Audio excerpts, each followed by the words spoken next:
ప్రభునందు ప్రియమైన వాళ్ళారా, మీరంతా బాగా ఉన్నారని అనుదినము వాక్యాన్ని ధ్యానిస్తూ బలపడుతున్నారని ఆశిస్తున్నాను. ఈరోజు దేవుడు మనకు ఒక గొప్ప సత్యం అపోస్తులైన పౌలు ద్వారా బయలుపరుస్తున్నాడు. ఫిలిప్పీయులకు రాసిన పత్రిక 4వ అధ్యాయము 7వ వచనములో పొందుపరచబడి ఉంది. సమస్త జ్ఞానమునకు మించిన దేవుని సమాధానము యేసుక్రీస్తునందు మీ హృదయములకును మీ తలంపులకును కావలి ఉండును. మన జీవితాల్లో సమస్యలు, భయాలు, ఆందోళనలు ఎన్నో ఉంటాయి. మన బుద్ధి వాటికి సమాధానం కనుగొనలేకపోయినప్పుడు దేవుని సమాధానం మన హృదయాల్ని కాపాడుతుంది.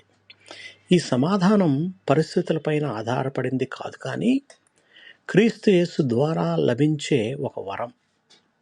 మనం ప్రార్థనలో విశ్వాసంతో, కృతజ్ఞతతో దేవుని సమీపించినప్పుడు ఆయన సమాధానం మన ఆలోచనలు శాంతింపచేసి మన హృదయాల్ని బలపరుస్తుంది. కాబట్టి ప్రతిదినం మన అనుదిన భారాలను యేసు పాదాల వద్ద ఉంచి ఆయన ఇచ్చే సమాధానంతో జీవిద్దాం.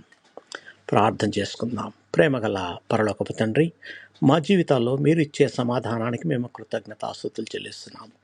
మేము అర్థం చేసుకోలేని పరిస్థితిలో కూడా యేసుక్రీస్తునందు మీరు మా హృదయాలను కాపాడుతున్నందుకు వందనాలు.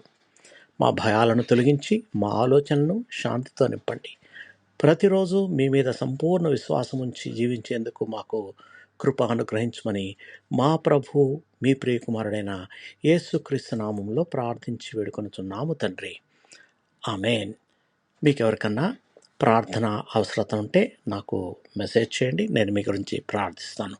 దేవుడు మిమ్మల్ని సమృద్ధిగా దీవించి ఆశీర్వదించునుగాక. ఆమేన్.